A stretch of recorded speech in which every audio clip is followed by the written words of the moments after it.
busquen la peor plaga de langosta en África. Y ustedes ahí van a darse cuenta de lo que es capaz de hacer una plaga de langostas. Una plaga de langostas trae desolación total. Se acabó los viñedos, se acabó la comida, se acabaron todos los árboles. La tierra en Jerusalén quedó en total crisis. No había alimento, no había vino, no había nada para ofrecerle sacrificios a Jehová. Todo se había acabado.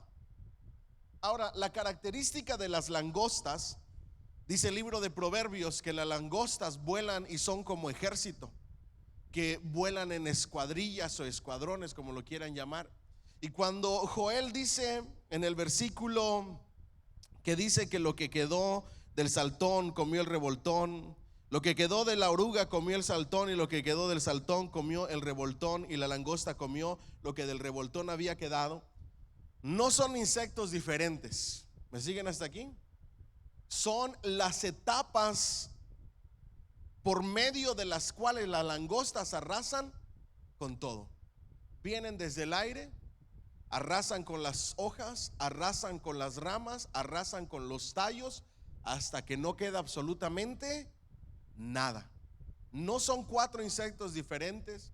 No les vamos a dar ninguna otra interpretación, sino que son simplemente las fases o las facetas en que las plagas de langostas acababan con la tierra.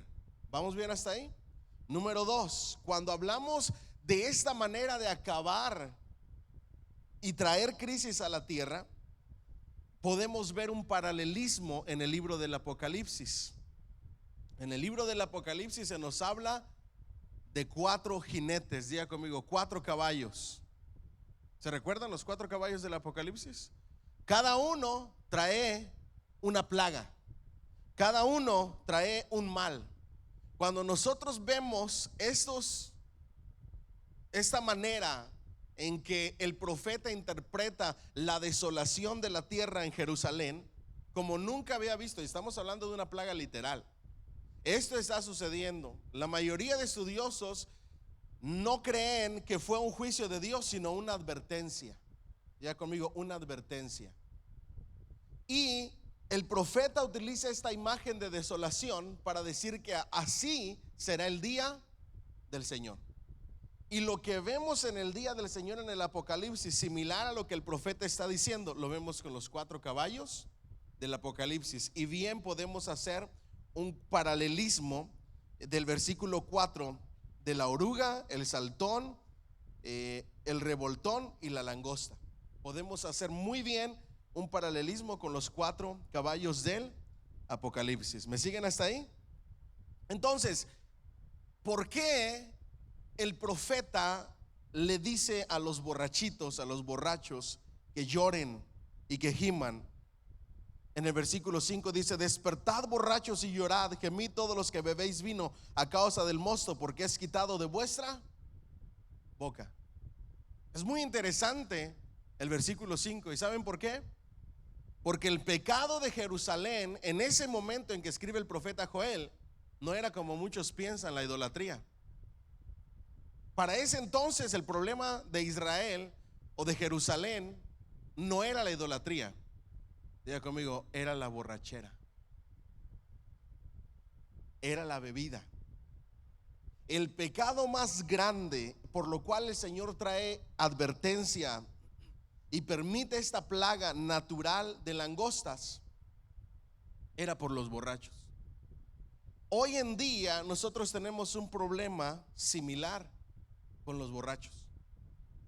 Si ustedes estudian las estadísticas de accidentes causadas por borrachos, la cantidad de tickets que se dan por DUI, por manejar borracho, nos vamos a quedar sorprendidos. Este pecado sigue trayendo el mismo efecto de destrucción a las sociedades y a las familias. La mayoría de personas homeless que nosotros vemos en Atlanta ni siquiera son drogadictos, la mayoría de ellos son alcohólicos. Cuando ellos piden para el alcohol. El alcohol los dejó en la ruina. se quedaron sin familia, se quedaron sin hijos, se quedaron completamente en la calle sin trabajo. Hay personas que dicen: es que yo soy un bebedor social, ¿verdad? Y yo le digo siempre a las personas: el que juega con fuego va a terminar bien quemado. Cuando tú le abres una pequeña entradita al enemigo, él puede hacer una terrible puerta. Hay familias y personas que dicen: pastor, yo no tengo problema con el alcohol porque yo lo controlo. El alcohol no me controla a mí, yo controlo el alcohol. La mayoría de ocasiones eso es una mentira.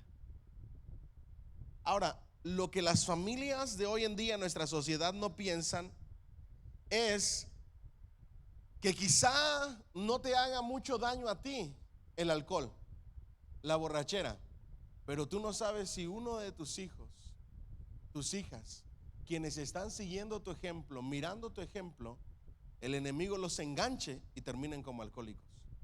¿Por qué? Porque empezó ¿en dónde? En la casa.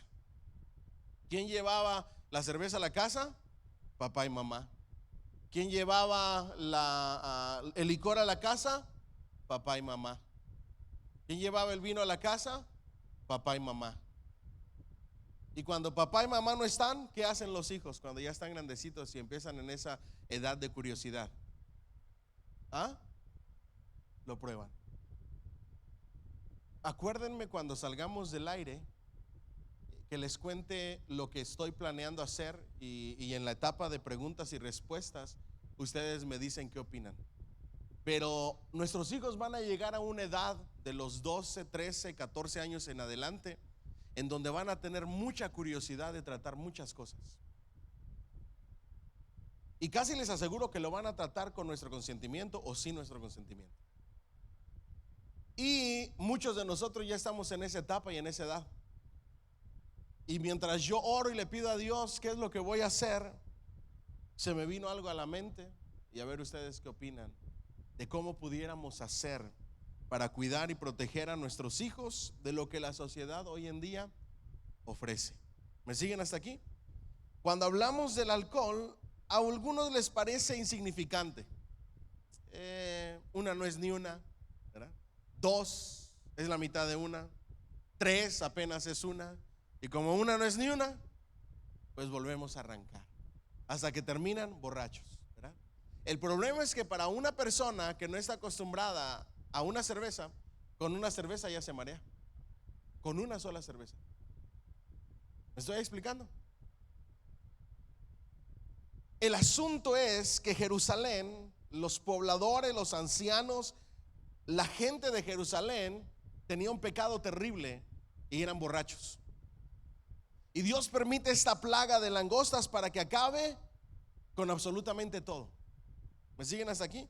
El problema es que no solamente acabó con lo bueno, también con lo malo, que era la cebada y todo lo que traía, y la uva y todo con lo que se podía hacer bebida alcohólica, sino que también acabó con todo lo que se podía ofrecer para sacrificio para el Señor. Trajo hambre, tanto para la gente como para los animales. Y ahora les dice a los ancianos el profeta: ustedes pueden contar este acontecimiento a sus hijos y a los hijos de sus hijos, porque algo como lo que hemos experimentado, esta desolación de plaga de langostas, no hemos experimentado en ningún otro momento. ¿Me siguen hasta aquí? Ahora, dato curioso, dile al que está a tu lado, dato curioso. En la palabra de Dios, en la ley, se le permitía a los israelitas comer langostas. Esta clase de langostas. De hecho, Juan el Bautista, ¿de qué se alimentaba?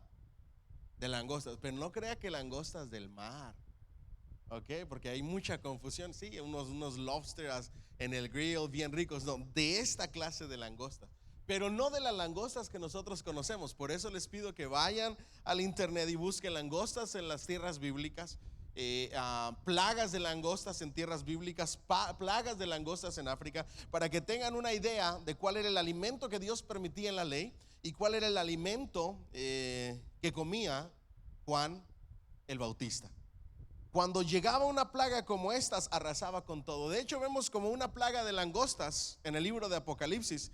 Dice que oscurecía la tierra. En el libro de Apocalipsis son los demonios. Aquí son langostas literales que arrasaron con absolutamente todo. ¿Vamos bien hasta ahí? Página 16. Se daba cuenta del serio juicio que amenazaba a su pueblo, a saber, de un ejército invasor, que describe usando la figura de la plaga de langostas con miras a ilustrarla. Predice el día en que sería derramado el Espíritu Santo de Dios. Luego viene la tercera fase, en que se predice un día del Señor distante, en que habrá un juicio final que conducirá al establecimiento completo de la soberanía divina. El profeta vio que el día del Señor estaba siempre presente, y este hecho constituye la esencia de su profecía. Diga conmigo: advertencias. Nuestro Señor Jesucristo, a lo que hoy estamos viviendo en la sociedad, solamente le llama principio de dolores. A eso le llamamos acontecimientos antes del fin. En toda la historia de la humanidad, el Señor ha estado mandando advertencias, ha estado advirtiendo a la sociedad que su día pronto se acercará, y nuestra generación está más cerca que nunca. ¿Me siguen hasta ahí?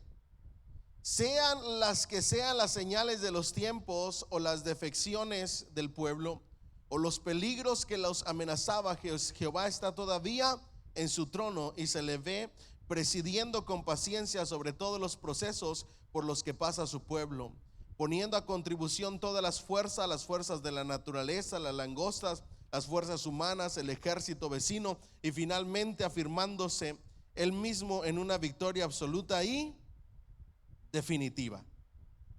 El soberano de todas las cosas y el regidor de todas las cosas, ¿quién es? Es Dios. Ahora, dato curioso, como decimos por ahí, dice la palabra de Dios que aún los cabellos de nuestra cabeza Él los tiene contados. Lo que no dice la palabra de Dios es que no cae una hoja de un árbol sin que Dios lo permita. Dato curioso, eso no está en la Biblia. No ande diciendo: así como dice la Biblia, ninguna hoja cae de un árbol sin que Dios lo permita. Por más que lo encuentre, nunca lo va a encontrar, porque no está en la Biblia. ¿Ok? Lo que sí está en la Biblia es que aún los cabellos de nuestra cabeza el Señor tiene contados. Y esa expresión no es una expresión literal, sino una expresión simbólica de que Él tiene el control en nuestras vidas, aún de las más mínimas cosas. Yo le hubiera dado un fuerte aplauso al Señor. Él tiene el control de las fuerzas de la naturaleza, por eso Él calmó tormentas, tempestades. Él tiene el poder en los animales que Él creó, las fuerzas humanas, los ejércitos, los enemigos del pueblo. Él tiene el control de todas las cosas, y Él lo permite con sabiduría e inteligencia divina.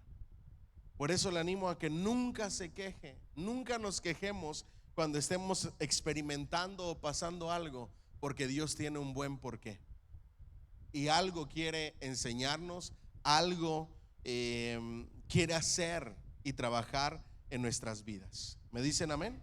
Déselo fuerte al Señor, por favor. Y luego dice: llorad por todo lo que están viviendo. El campo está asolado, se enlutó la tierra, porque el trigo fue destruido, se secó el mosto y se perdió el aceite. Una crisis terrible. Versículo 11 en la Biblia: confundíos labradores, gemid viñeros por el trigo y la cebada, porque se perdió la mies del campo. La vid está seca y pereció la higuera, el granado también, la palmera, etcétera. Se extinguió el gozo de los hijos de los hombres. Ceñíos y lamentaos, sacerdotes, gemid, ministros del altar, venid, dormid en silicio, ministros de mi Dios, porque quitada es de la casa de vuestro Dios la ofrenda y la libación. Diga conmigo: el gozo se acabó. En la vida dice la palabra de Dios que tendríamos que aflicciones, y desafortunadamente, así como el sol sale sobre buenos y malos, y Dios hace llover sobre justos e injustos, la maldad de este mundo, las advertencias para esta sociedad, también nosotros las vamos a vivir y las vamos a experimentar. Las crisis, los problemas sociales también nos alcanzan a nosotros, así como alcanzaban a los sacerdotes. Lo único diferente de un pueblo, de una humanidad alejada de Dios y nosotros los hijos de Dios, es que nosotros tenemos en dónde refugiarnos. Nosotros tenemos en dónde llorar. Nosotros tenemos en dónde guardar, en dónde hacer ayuno, en dónde vestirnos de cilicio. Nosotros tenemos un lugar secreto, los brazos de nuestro Señor Jesucristo, el consuelo del Espíritu Santo para llorar en medio de nuestro dolor y nuestra tristeza, y que ahí el Señor se manifieste en medio de todo dolor y de todo sufrimiento. ¿Me dicen amén? Pero se me hace muy interesante que el profeta Joel no solamente está diciendo: eso es lo que estamos viviendo y todo lo que hemos perdido. La crisis a la cual nos estamos enfrentando es terrible. Lo interesante de todo esto es que él dice: lloren, giman, vístanse de cilicio, refúgiense en los brazos del Señor. Pero el versículo 14 nos da una gran lección para cuando llegan las crisis, los problemas o los reveses de la vida. Y dice: proclamar ¿qué? Ayuno. ¿Proclamar qué? Yo les hago una pregunta: ¿cuándo fue la última vez que ayunaron? Los hombres, si está participando en el reto de hombres y en lo que el ministerio de hombres está haciendo, hoy estuvimos en ayuno. Todos los jueves de este mes estuvimos ayunando. Recibíamos un mensajito a las 6 de la mañana del hermano Juan: varones, hermanos, es tiempo de dedicar y consagrar nuestro ayuno. Y no saben lo duro y lo difícil que es. Llegas al trabajo sin ganas, triste, decaído, cabizbajo, con un dolor en el estómago, pero nada más dices: es para ti, Señor, te lo dedico, te lo consagro. ¿Me siguen hasta aquí? A las 2 de la tarde manda un mensajito el hermano Juan: es tiempo de entregar nuestro ayuno. Da mucha risa los mensajes que pone el pastor Ulises. Pone unos muñequitos corriendo a agarrar un biscuit o un sándwich. Y es que así salimos. Yo ya calculo, dejamos de trabajar hoy faltando, qué sé yo, como unos 10 para las 2, para que nada más al llegar al restaurante entregas el ayuno y listo. El problema es que hoy los cristianos, la mayoría ya no ayunan. Si no es porque hay una iniciativa en la iglesia y un llamado al ayuno. Yo casi les aseguro que la mayoría de hermanas que no están participando de lo que está sucediendo en el ministerio de hombres no han ayunado desde hace un tiempecito. Ojalá que me equivoque. Y cuando digo ayunado, es consagrar un ayuno a Dios, no por dieta. ¿Me siguen hasta aquí? Sino decirle al Señor: Señor, te entrego este ayuno, tomar unos minutitos para orar. Tú estás trabajando, pero en tu mente está Dios. Estás meditando en su palabra. Quizá estás orando en el pensamiento, porque estamos trabajando y a la misma vez ayunando. Pero ¿cuándo fue la última vez que ustedes ayunaron? ¿O cuándo fue la última vez que los hombres que estamos aquí o que nos están escuchando o nos van a escuchar dedicaron ayuno al Señor? Bueno, le tengo una gran noticia y una palabra de parte de Dios que dejó escrita.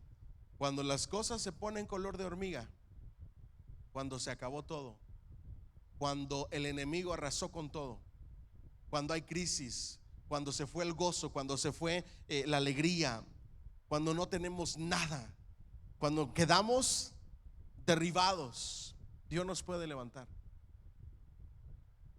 Pero hay que ayunar. No podemos quedarnos llorando. No podemos quedarnos vestidos de traje de cilicio. Está bien estar ahí en la presencia de Dios como seres humanos, pero el siguiente paso después de refugiarnos en la presencia de Dios, de acuerdo a lo que dice el profeta, es proclamar ayuno. ¿Me dicen amén? Dile al que está a tu lado: el ayuno no ha pasado de moda. ¿No te dan un fuerte aplauso, Señor, por favor? No, pastor, eso es para los cristianos de antes. En todo momento podemos sacrificar la carne para el Señor. Amén. Dice: proclamad ayuno, convocad a asamblea, congregad a los ancianos y a todos los moradores de la tierra en la casa de Jehová vuestro Dios, y clamad ¿a quién? Número 3. Diga conmigo: clamad a Jehová. El número 1, miren lo sabio que es Dios. Cuando viene la crisis, cuando viene la desolación a tu vida, número 1, llora. Ponte triste, que se te vaya el gozo. Llora lo que tengas que llorar, pero en la presencia de Dios. Sé humano y sácalo todo. ¿Me dicen amén? Pero paso número 2, ayuna. Y paso número 3, clama a Jehová. Ya después de que te desahogaste en tu humanidad, clama a Jehová. Porque el que clama a Jehová, nuestro Señor le responde. Dice: ay del día, porque cercano está el día de Jehová, y vendrá como destrucción por el Todopoderoso. ¿No fue arrebatado el alimento de delante de nuestros ojos, la alegría y el placer de la casa de nuestro Dios? Eso es terrible en la época de la gran tribulación. La Escritura dice que habrá muchos que hoy no quieren escuchar la palabra, que hoy les aburre una predicación, que hoy les aburre una enseñanza. Pero llegará el momento en que esos mismos que hoy les aburre tendrán comezón de oír la palabra, y no habrá quien les predique, y no habrá quien les enseñe. Y eso sucederá en la gran tribulación. Habrá unos cuantos predicando, pero como se predica hoy en día, habrá persecución. Y él dice: delante de nuestros ojos la alegría y el placer de la casa de nuestro Dios. Aquellos que hoy les da igual congregarse o no, ir a la iglesia o no, asistir a los cultos o no, llegará el momento en que lo extrañarán. ¿Me siguen hasta aquí? Aquellos escépticos que solamente son oidores de la palabra, que les gusta venir, que vienen a pasar el tiempo, que ven la iglesia como un club social, pero que no hay entrega, que no hay compromiso, ellos serán dejados y pasarán ellos por la gran tribulación, mientras que la iglesia verdadera de Jesucristo será arrebatada. Aquellos escépticos que solamente les agrada escuchar la palabra de Dios, de los cuales habla el escritor de Hebreos, pero que nunca se decidieron en poner su fe en Cristo y dar frutos dignos de arrepentimiento porque depositaron su fe en Cristo, no van a ir en el arrebatamiento. Y ellos van a extrañar el gozo de congregarse y de estar en la casa de Dios. Van a desear que esto que llamamos altar estuviera abierto a las 7 de la noche para venir y desahogarse en la presencia de Dios. Van a desear que a las 10:30 de la mañana esté abierto este local para venir a solas con Dios y pasar un tiempo sin distracciones, apartados, a solas en la presencia de Dios. Pero ya va a ser muy tarde, porque la iglesia será quitada, el culto será quitado, la predicación será quitada. ¿Me siguen hasta aquí? ¿En dónde? ¿En qué momento? En el día del Señor, en el día del juicio, en la gran tribulación. El grano se pudrió debajo de los terrones, los graneros fueron asolados, los alfolíes destruidos porque se secó el trigo. ¿Cómo gimieron las bestias? Cuán turbados anduvieron los hatos de los bueyes porque no tuvieron pastos. También fueron asolados los rebaños de las ovejas. A ti, oh Jehová, clamaré, porque fuego consumió los pastos del desierto y llama abrazó todos los árboles del campo. Las bestias del campo bramarán también a ti, porque se secaron los arroyos de las aguas y fuego consumió las praderas del desierto. Wow, impresionante. Hagan de cuenta que estamos leyendo ¿qué libro? Apocalipsis. Y estamos hablando de cientos de años atrás que escribe el profeta. Y Juan ve exactamente la misma visión en el Apocalipsis Empezando por todo eso. Empieza por crisis, empieza con destruyendo una tercera parte de la vegetación, una tercera parte de las aguas dulces, del agua potable. Y luego se va arrasando por todo hasta que se queda absolutamente todo sin nada. ¿Me siguen hasta ahí? Página 17. Vio las cosas cercanas, el pecado de su pueblo. ¿Cuál era el pecado de su pueblo? La borrachera, la plaga de la langosta, las cosas inminentes, la venida del juicio y la restauración siguiente, las cosas lejanas, el día del Espíritu y las actividades culminantes que seguirán a este día. En cuanto a la gracia, en toda la enseñanza del profeta se revela siempre que la gracia es la inspiración del gobierno. Conduce a una llamada al pueblo para que se arrepienta. Luego, cuando se declara el juicio inminente, hace una llamada en favor de Dios al pueblo para que se vuelva a Él y rinda su corazón en vez de sus vestiduras y adornos. Diga conmigo: arrepentimiento. Diga más fuerte: arrepentimiento. Y luego le dice al pueblo: no solamente rasguen sus vestiduras y vístanse de cilicio, sino más bien rindan su corazón delante de Dios. Página 17 todavía. En el caso de la plaga de la langosta, de una plaga así, los hombres se inclinan a decir: es una gran desgracia, no podía ser prevista ni tampoco prevenida. Se había extendido por todo el país, se había causado una devastación tal que, como declara el profeta, no había vino para los bebedores ni ofrenda para el templo, y el pueblo carecía de pan por todo el país. Diga conmigo: nadie la previó, ni tampoco la pudo detener. Y es que así son las desgracias en la vida. Tú no las puedes ver que vienen, pero llegan, y de manera repentina, y tampoco las puedes detener. Lo que sí puedes hacer es descansar en las manos del Señor. ¿Cuántos le dan un fuerte aplauso al Señor, por favor? All right, vamos adelante entonces.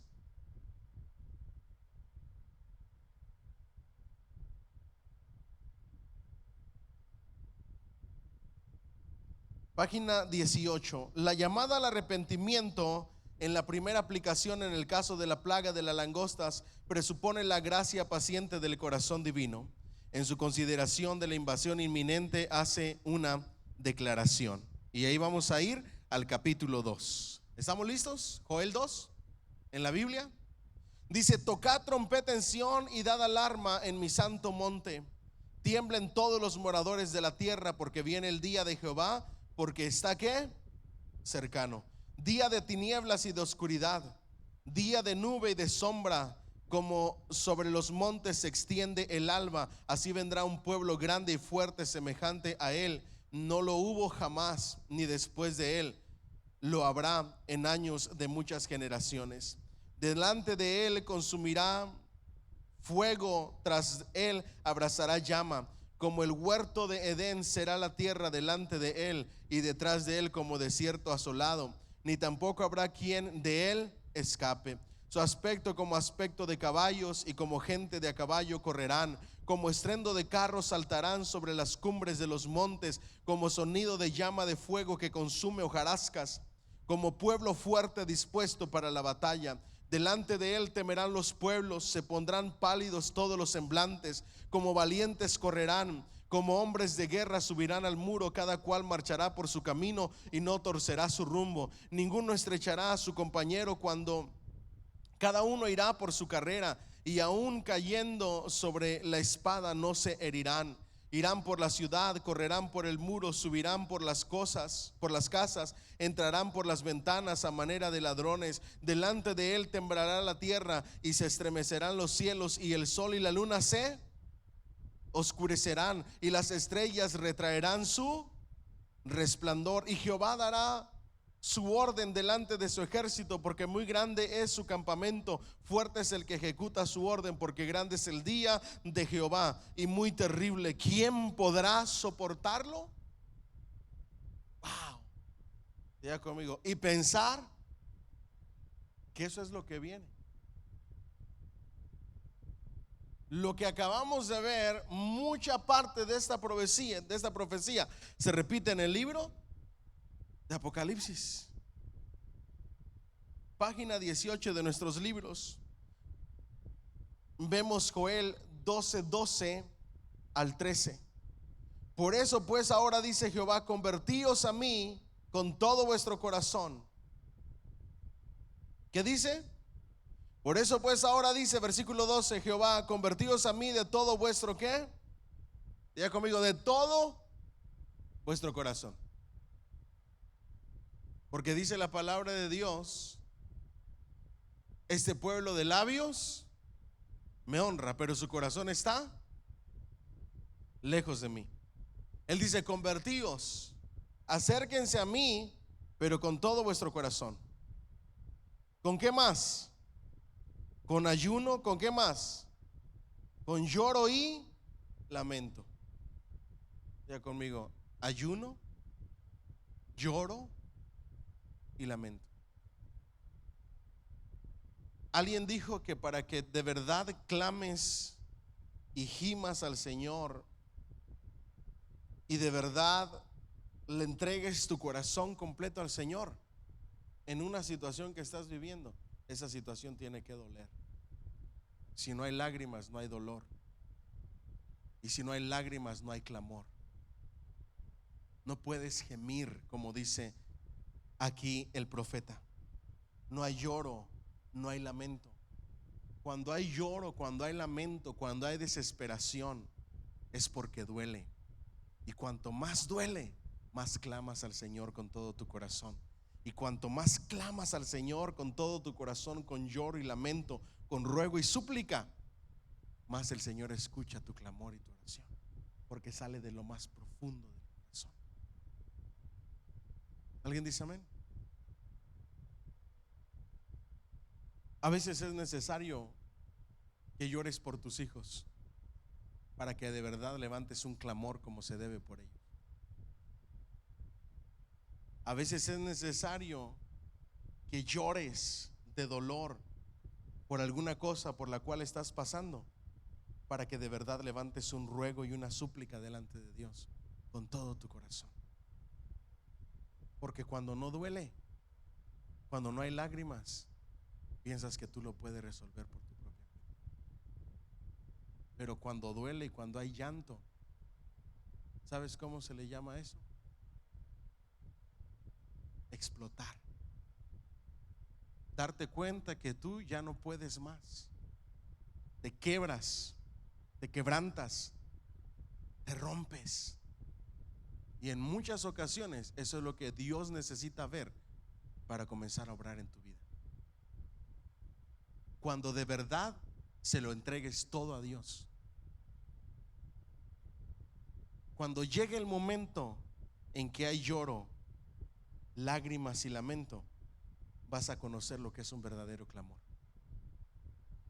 Mientras no exista eso, será algo que en algún momento se va a resolver, en algún momento va a pasar y que no te preocupa tanto. Pero cuando te des cuenta de que pasan los días y el asunto no se resuelve, te va a doler y vas a explotar de impotencia, porque es tan difícil la situación que estás viviendo y te das cuenta que no puedes hacer nada por tu propia cuenta. ¿Me siguen hasta aquí? Y cuando te das cuenta de que no puedes hacer nada por tu propia cuenta, ahí te rompes delante del Señor con impotencia y finalmente te rindes delante de Él. Y cuando te rindes delante de Él, el Señor comienza a obrar y el Señor se comienza a mover. Dale un fuerte aplauso al Señor. ¿Saben cuál es el problema?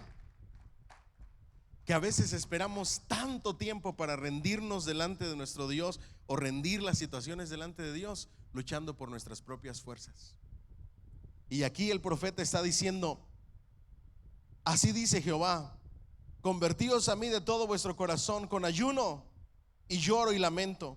Rasgad vuestro corazón y no vuestros vestidos, y convertíos a Jehová vuestro Dios, porque misericordioso es y clemente. Diga conmigo, misericordioso. ¿Cada cuándo son sus misericordias? ¿Cuándo se renuevan? Cada mañana. Él es misericordioso. Y para aquellos que no sabían en dónde estaba este pasaje tan conocido, pues aquí está. Y es clemente. Diga conmigo, clemente. Tardo para la ira y grande en misericordia, y que se duele del castigo. Diga conmigo, Jehová es clemente. Cuando Él ve que estamos pasando por momentos difíciles, Él es clemente. Aun cuando nos disciplina, dice la palabra que Él es tardo para la ira y grande en misericordia, y se duele del castigo. Le duele disciplinarnos. ¿A quiénes les duele disciplinar a sus hijos? Levante la mano. A mí me duele. Gracias a Dios me porto bien macho y no lloro, pero sí me dan ganas de llorar. Cuando le pego a mi niña y que la dejo ahí llorando y me voy enojado para que vea que estoy molesto, llego al cuarto y ay, como que me dan ganas de llorar porque le pegué a mi bebé. Pero no puedes mostrar debilidad.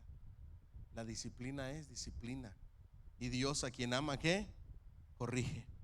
Y nosotros como padres a nuestros hijos, si los amamos, los corregimos. Pero ¿verdad que duele disciplinar? ¿Verdad que duele castigar? ¿Verdad que duele que todo mundo de los amiguitos de nuestros hijos tenga teléfono y el nuestro no? Duele, pero es necesario. Y es para su propio bien. De la misma manera, el Señor se duele cuando nos disciplina, pero es por nuestro propio bien. ¿Cuánto le dan un fuerte aplauso al Señor, por favor?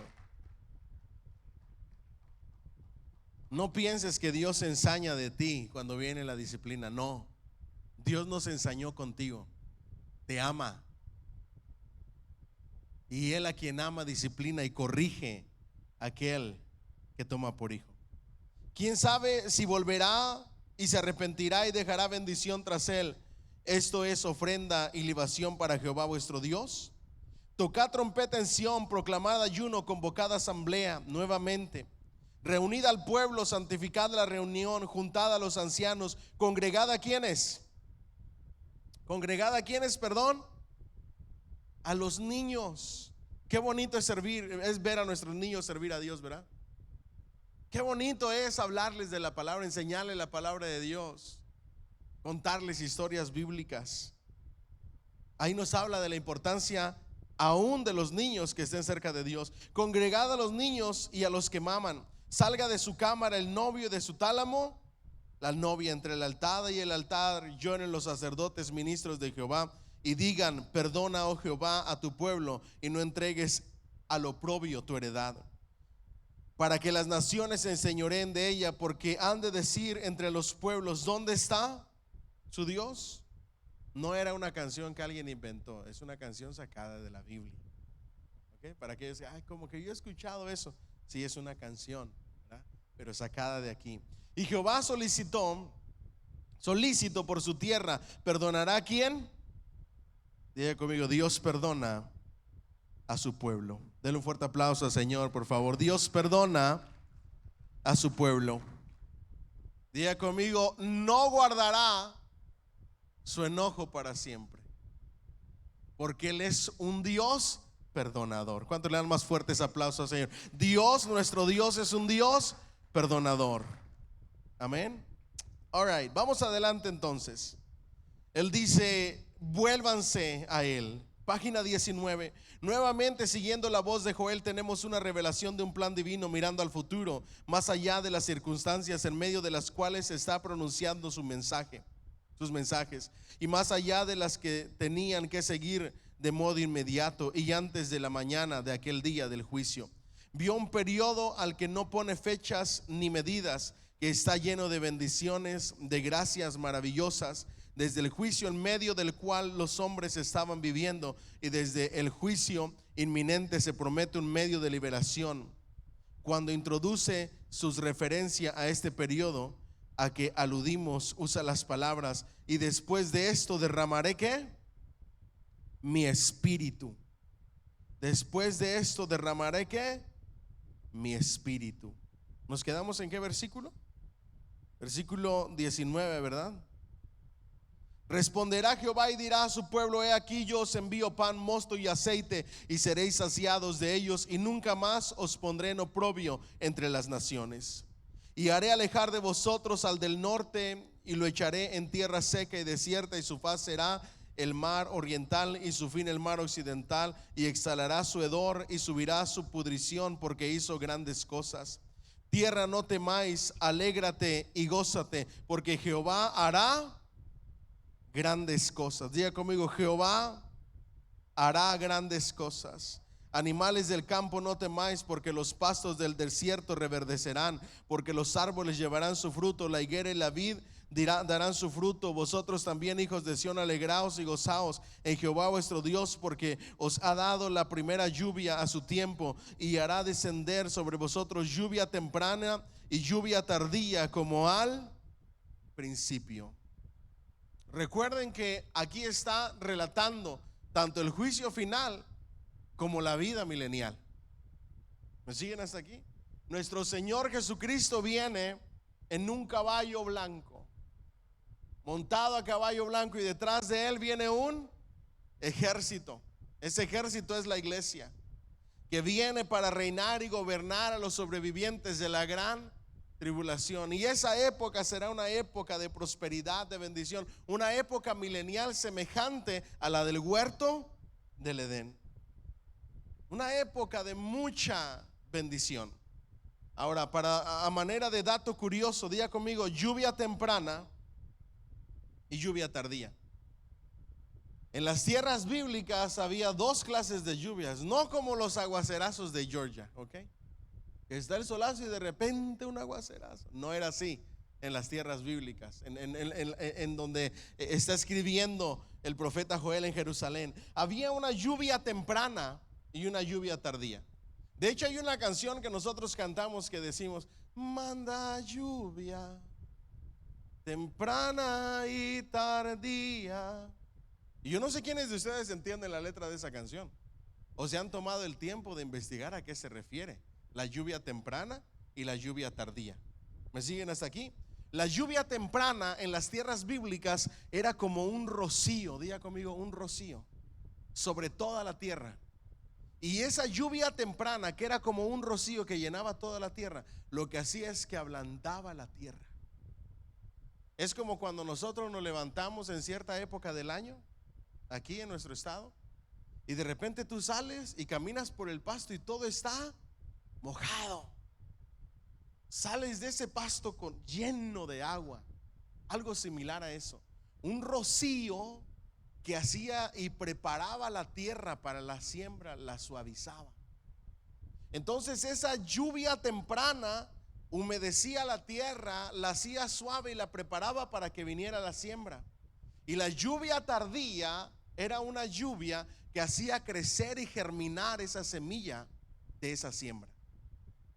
Por eso cuando nosotros decimos manda lluvia temprana y tardía, lo hacemos de manera representativa al corazón del hombre. Prepara el corazón, prepara nuestro terreno, prepáralo y hazlo tierra fértil, y luego siembra la semilla de la palabra de Dios, y con tu Espíritu Santo trae una lluvia tardía que haga crecer y germinar y producir de tal manera que tu palabra dé mucho fruto. Ahora cuando cante manda lluvia temprana, ya sabe lo que está diciendo. Amén. Conten un fuerte aplauso al Señor, por favor. A eso se refiere el profeta Joel. Luego dice: las eras se llenarán de trigo y los lagares rebosarán de vino y aceite, y os restituiré los años que comió la oruga, el saltón, el revoltón y la langosta, mi gran ejército que envié contra vosotros. Comeréis hasta saciaros y alabaréis el nombre de Jehová vuestro Dios. Y aquí me gustaría traer una aplicación. Diga bien fuerte conmigo: cuando el Señor me bendiga, mire cómo está haciendo el llamado a alabar a Jehová. Dice: les voy a dar alimento,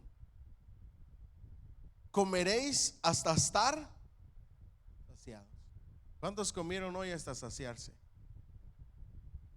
¿Cuántos comieron la semana, los días anteriores, toda esta semana hasta saciarse? ¿Cuántos comieron todo este mes hasta saciarse?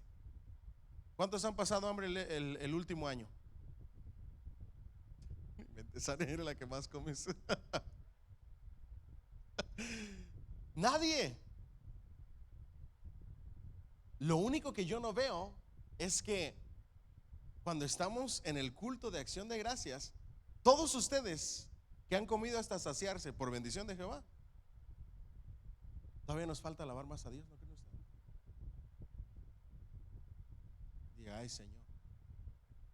Porque a veces ves a los hermanos distraídos, volteando para un lado, para otro. Gracias a Dios que no tenemos reloj como teníamos en Cornerstone, pero en Cornerstone todo el mundo volteaba a ver la hora.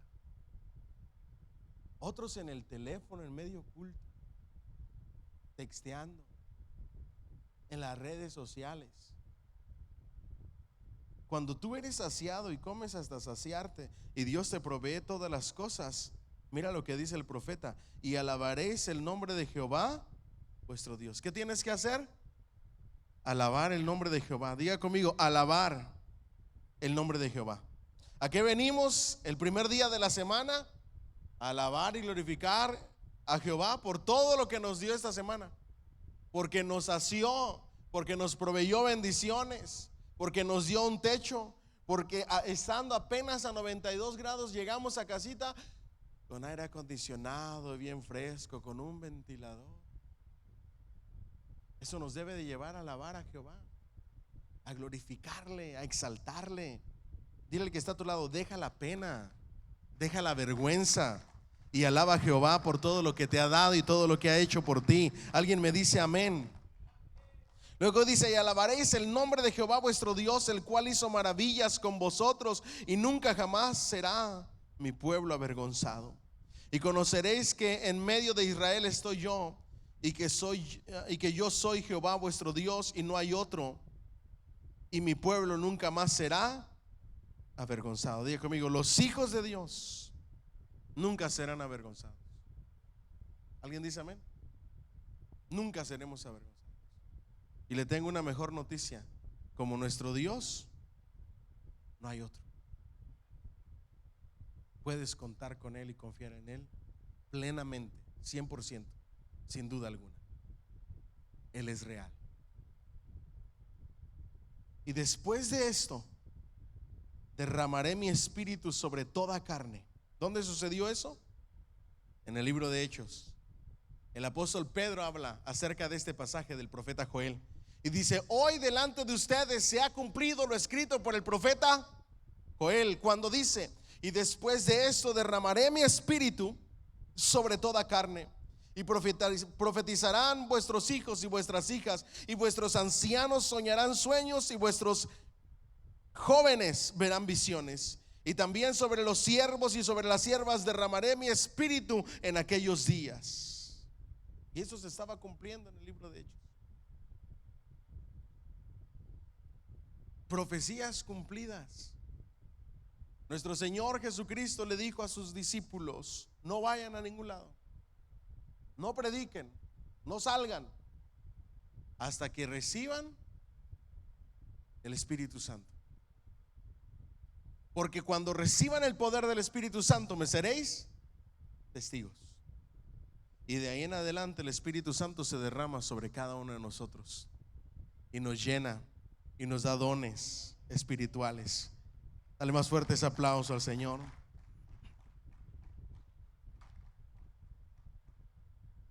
Dice: sobre toda carne. Y profetizarán o predicarán vuestros hijos y vuestras hijas. Los ancianos van a soñar sueños, los jóvenes verán ¿qué? Visiones. También sobre los jóvenes se puede derramar el Espíritu Santo. Y daré prodigios en el cielo y en la tierra, sangre y fuego y columnas de humo. El sol se convertirá en tinieblas, gran tribulación, y la luna en sangre, antes que venga el día grande y espantoso de Jehová. Y todo aquel que invocar el nombre de Jehová será salvo. Porque el monte de Sión y en Jerusalén habrá salvación, como ha dicho Jehová, y entre el remanente el cual él habrá llamado. Todo aquel que invocar el nombre de nuestro Señor Jesucristo será salvo. Por eso nosotros lo invocamos y hemos sido salvos. Den un fuerte aplauso al Señor, por favor. Naturalmente, página 19.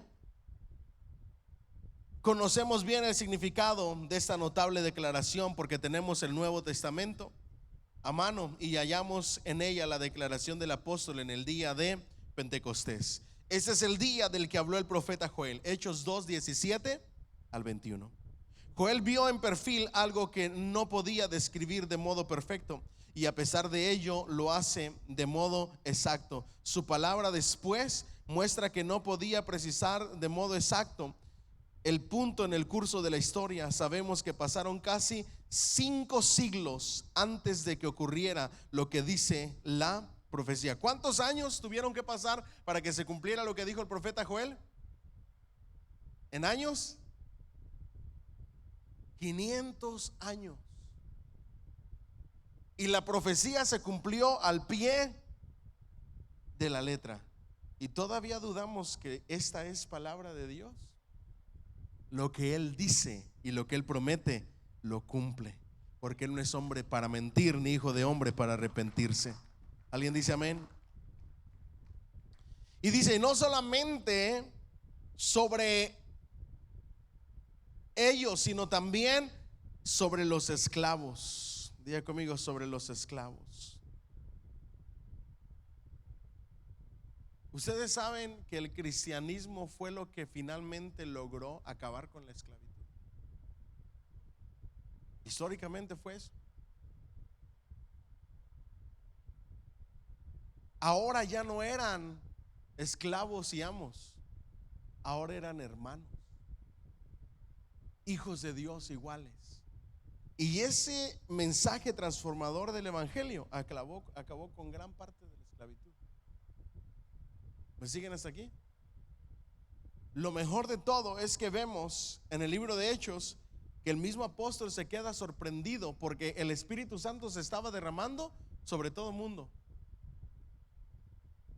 Gentiles incluso, esclavos, libres, sobre todo el mundo, porque Dios no hace acepción de personas cuando se trata de derramar su Espíritu Santo sobre la vida de sus hijos. ¿Vamos bien hasta ahí? Luego, más allá de la edad del Espíritu, vio otras actividades del gobierno divino. Indicó el fin del periodo del Espíritu y el comienzo del movimiento final con las palabras que acabamos de leer. Diga conmigo, la gran tribulación. Casi al final, en la página 20, vivimos en una época de progreso extraordinario. Las invenciones se multiplican, la cultura humana ha alcanzado un nivel como nunca antes y todas estas cosas parecen calculadas para hacer que el hombre se considere independiente de ¿quién? De Dios. Dice la palabra de Dios que vinieron todas estas plagas en el libro de Apocalipsis y aún así la gente blasfemó de Dios. ¿Usted sabe cuál es el último invento que yo me quedé sorprendido? Son los lentes, ¿cómo se les llama? RB de Apple. Realidad virtual. Tú te pones esos lentes y tienes toda la pantalla de tu teléfono de la manera en que tú lo quieras. Tú haces así con el dedo y se mueve la pantalla en tus ojos. Tú haces así con el dedo y se hace la pantalla grande como si estuvieras viendo una película. Todo lo que tú haces aquí está sucediendo en la aplicación en el teléfono. Ya conmigo, estamos en otra era. Dice la palabra de Dios en profecía que la tecnología iba ¿a qué? A aumentar. Y mientras más tecnología y más inventos, más la gente sentirá que no necesita de Dios. Voltea a ver a la persona que está a tu lado y dile, ten cuidado con lo que te comes. En California ya se aprobó la venta de pollo fabricado científicamente. ¿Sabían eso ustedes? Ya no hay que sacrificar animales, ya con las células y todo esto de manera científica, en barriles de manera científica, hacen los steaks de pechuga o la pechuga del pollo, y ya se permitió venderse en California. Yo no sé cuántos estados más lo vayan a permitir. Ajá. Ya se hace el pollo sin la necesidad del animal. Vas a tener pechuga y te vas a estar comiendo pechuga sin que se haya sacrificado un solo pollo, fabricada por los mismos seres humanos. ¿Me siguen hasta aquí? Yo no sé cuántos se comerían una pechuguita así. Yo creo que empezamos a criar pollos, ¿verdad que sí? Para uno mismo cortarla y ver de dónde viene. Mientras más avanzan las invenciones y la tecnología, más la gente se siente independiente de Dios. Hay una tendencia extendida a la deidificación de la razón y la capacidad humana. Los resultados son desastrosos para todo lo que es elevado y lo mejor de la vida humana. La voz del profeta declara, sin embargo, que aunque en apariencia este es el día del hombre, es también el día del Señor. ¿Me siguen hasta aquí? Vamos al capítulo 3 en la Biblia. Porque aquí que en aquellos días y en aquel tiempo en que haré volver la cautividad de Judá y de Jerusalén, reuniré a todas las naciones y las haré descender al valle de Josafat, y ahí entraré en juicio con ellas a causa de mi pueblo y de Israel mi heredad, a quien ellas esparcieron entre las naciones y repartieron mi tierra y echaron suerte sobre mi pueblo y dieron los niños por una ramera y vendieron las niñas por vino para beber. Y también, ¿qué tengo yo en vosotras, Tiro y Sidón, y todo el territorio de Filistea? ¿Queréis vengaros de mí? Y si de mí os vengáis, bien pronto haré yo recaer la paga sobre vuestra cabeza, porque habéis llevado mi plata y mi oro y mis cosas preciosas y hermosas.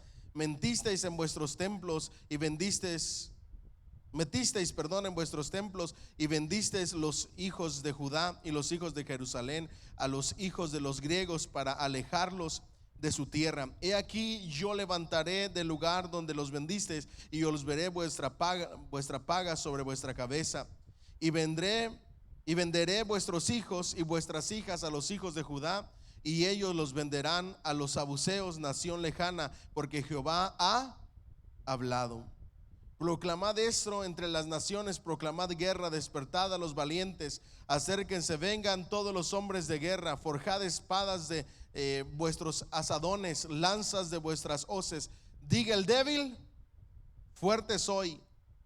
Juntaos y venid naciones todas de alrededor y congregaos. Haz venir allí, oh Jehová, a tus fuertes. Despiértense las naciones y suban al valle de Josafat, porque allí me sentaré para juzgar a todas las naciones de alrededor.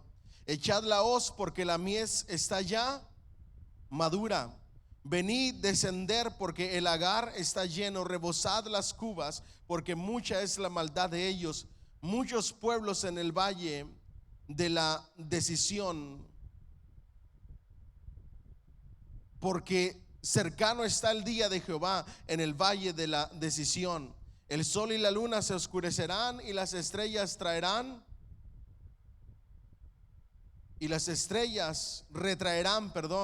su resplendor. Diga conmigo, la mies está lista. Los campos están listos para la siega. Lo podemos aplicar a dos cosas. Número uno, lo podemos aplicar a que las almas están listas para ser quizá la última cosecha de almas del evangelio. Pero luego dice la palabra de Dios que llegarán los ángeles y separarán el trigo de la cizaña. El trigo será guardado y la cizaña será echada al fuego. Esa cosecha final es la última y la gran cosecha, cuando los ángeles vendrán a separar a los cabritos de las ovejas y al trigo de la cizaña. Y Jehová rugirá desde Sión y dará su voz desde Jerusalén, y temblarán los cielos y la tierra, pero Jehová será la esperanza de su pueblo y la fortaleza de los hijos de Israel. Diga conmigo: Dios es mi esperanza. ¿Lo puede decir más fuerte, por favor? Dios es mi esperanza. Diga bien fuerte: Él es mi fortaleza. ¿Me dicen amén?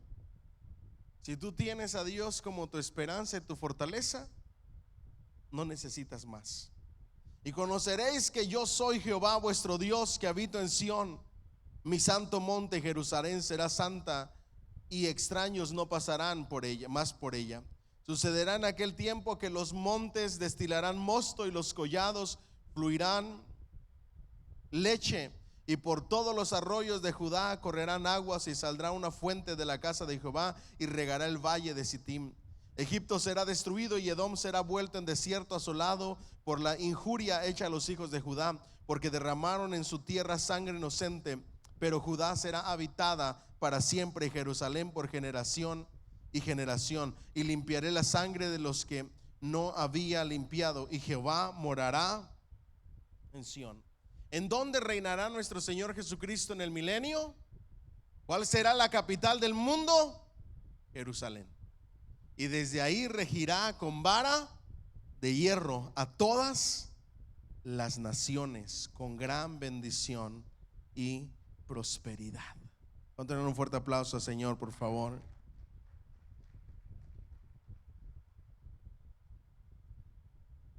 Página 21, y con eso cerramos en nuestros libros. Todos los sucesos humanos prosiguen adelante en medio de este fuego y estos incendios. Como respuesta a la pregunta de Isaías con respecto a quién puede vivir entre ellos, él mismo responde: el que camina en justicia y habla lo recto, el que rehúsa ganancia de violencias, el que sacude sus manos para no recibir cohecho, el que tapa sus oídos para no oír propuestas sanguinarias, el que cierra sus ojos para no ver cosa mala.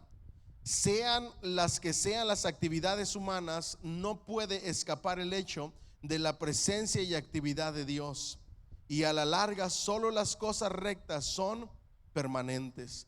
Toda edad repetirá este proceso hasta el final, cuando por medio de las últimas actividades Dios realizará los propósitos que tiene establecidos en su corazón. Diga conmigo: Dios cumplirá con sus propósitos establecidos, sin permiso de nadie, sin intervención de nadie. El plan que Él ha establecido lo va a llevar a cabo. Diga conmigo: con nosotros, sin nosotros o a pesar de nosotros. ¿Y por qué le digo a pesar de nosotros? Porque hay muchos que apostatarán de la fe. Hay muchos que correrán tras fábulas, falsas doctrinas, falsos maestros. Muchos apostatarán de la fe y predicarán otro evangelio y confundirán a muchos del verdadero evangelio. De hecho, el apóstol Pablo le dice a los Gálatas: Gálatas insensatos, ¿quién os embrujó con todas esas enseñanzas falsas? Terrible. Hoy estamos en épocas terribles. Todo el mensaje de la profecía insiste pues en común con los mensajes de todos los profetas en la soberanía activa de Dios, y nos llama a reconocimiento del hecho que cada periodo es el día del Señor. El recordar esto, en realidad entender el poema de Kingsley y vivirlo en el poder de la verdad declarada de esta manera. ¿Les parece si cerramos con ese poema? Escuche esto: hoy hay personas, falsos maestros, que salieron de nosotros pero no eran de nosotros, y que están predicando otro evangelio. Esos son instrumentos de Satanás. Por eso le digo, con nosotros, sin nosotros o a pesar de nosotros, Dios va a cumplir su plan, porque su plan es perfecto y sus propósitos son perfectos. ¿Alguien dice amén? Cerramos con este poema y nos vamos a las preguntas. El día del Señor está cercano, las nubes se acumulan en el cielo, las naciones duermen acumulando ¿qué? Oro. Los que duermen lo hacen inquietos y suspiran. La noche es más oscura antes de la aurora. Cuando duele más en el parto, el niño surge y el día del Señor está cercano. Recoged pues, ángeles del Señor, libertad, verdad, misericordia. Venid porque la tierra es vieja y decrépita. Venid al fin y renovadla. Sabiduría, abnegación, osadía y amor. Apresuraos a la batalla, descended, que el día del Señor está ya a mano. Juntaos pues, mastines del infierno, guerra, hambre, pestilencia y, ya conmigo, ay Señor, guerra ya hay, hambre ya hay, pestilencia también. ¿Y qué les parece el ocio? Terrible. Usted sabe que la mayoría de personas, incluso cristianos, dedican más tiempo al ocio en sus teléfonos, sin hacer nada productivo, ni adquirir conocimiento, que en ningún otro momento de la historia. La gente hoy está adicta a sus teléfonos. Ya su dedito casi lo tienen reumático, con artritis de tanto hacer esto. Pero aún así no paran y no empiezan a buscar algo de lo cual puedan sacar algún beneficio o puedan aprender. Guerra, hambre, pestilencia y ocio, fanatismo, hipocresía e injusticia.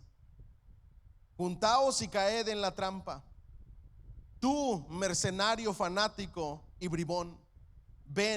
Ven a la refriega, entra en la tumba, que el día del Señor está ya a mano. ¿Quién va a suspirar por una edad caduca cuando ya está amaneciendo la de Dios? Salta pues, corazón, oye el clarín final. Los que pueden sufrir mostrarán osadía. Hay que barrer todo lo corrompido. El más humilde santo realizará proezas en ese día del Señor cercano. Den un fuerte aplauso al Señor, por favor. Con eso cerramos con el profeta Joel, que trajo muchísima, muy buena enseñanza para nuestros días. Y me gustaría, a manera de conclusión, cerrar con esto: los 3 pasos que hoy aprendimos. Diga conmigo: llorad, gemid, llorad de impotencia, refugiarnos, sacar nuestra humanidad, pero en la presencia del Señor. Luego diga conmigo: ayunad, orad, clamar a Jehová. Y por último, cuando veamos tanta bendición de parte de Dios, alabemos al Señor porque lo merece. Amén. Que Dios me los bendiga. Vamos a las preguntas y respuestas. Y ánimo. Denle un fuerte